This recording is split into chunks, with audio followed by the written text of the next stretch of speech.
Guys, di suatu pertandingan sepak bola, alih-alih menikmati pertandingan tersebut, beda dengan remaja ini, malah membuat pesawat kertas. Bukan hanya itu, saat pertandingan berlangsung, ia melempar pesawat kertasnya ke arah penonton yang lain. Tetapi hal tak terduga terjadi. Pesawat kertas tersebut terus melayang menuju lapangan.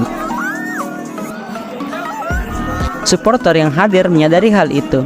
Bahkan, mereka bersorak atas pesawat itu yang menuju ke dalam gawang.